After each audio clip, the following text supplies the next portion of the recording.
someone moving to Sweden as an immigrant, I would be very curious about what it's like to work in a Swedish environment.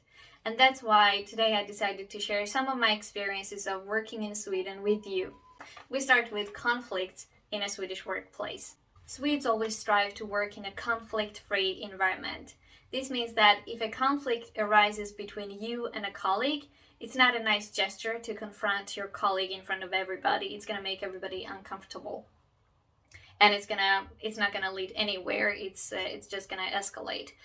So what Swedes do in a working environment is that they take up the issue with the manager, and then the manager goes and talks to your colleague about the issue. If manager is the one who supervises your colleague, if not, then your manager will take up the matter with the manager that supervises your colleague, and this way the issue will be solved in a much more diplomatic and faster and effective way. What you can do in a conflict at a Swedish workplace is you can tell your colleague, whatever you said to me just now was not nice and I'm gonna take it up with my manager. This is more than enough. Or you don't say anything at all and you just go directly to the manager and take up the matter with her or him. Now the next one is a bit funny. This is taking the bus together with your colleagues. Let's say my colleagues, my good colleagues, let's call them Nils and Elena, are taking the same bus as me going to work. As a non-Swede, what I would imagine is I would say hi to them on the bus and maybe talk to them a little, and then continue our way to the office. But what happens in reality is that when you get on the bus and you see your colleague, you pretend that you never saw your colleague there. You pretend you never saw anybody that you know on the bus. This is because Swedes really appreciate their space, and if you see that someone is sitting alone and maybe just thinking or listening to music, it means that they really want to take their time to do whatever they are doing, even if it looks like they're doing nothing. And so you pretend you don't know your colleagues on the bus. So when do you show that you know your colleagues?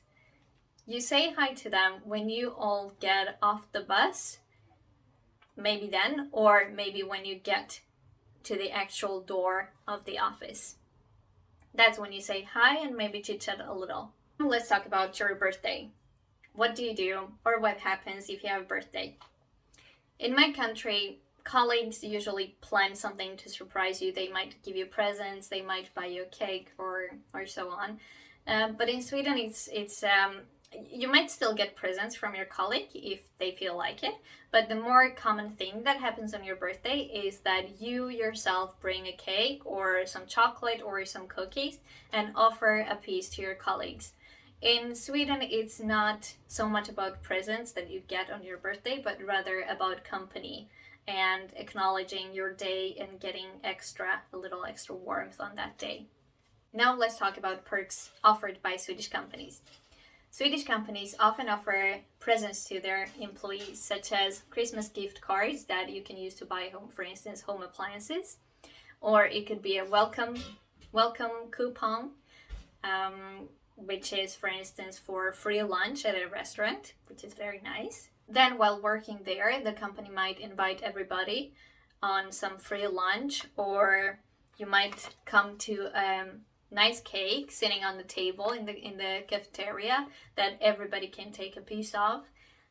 Then on holidays, there's usually chocolate or soft drinks or cookies, candies offered by the company. Then there's an espresso machine in almost every workplace in Sweden, especially if it's an office job.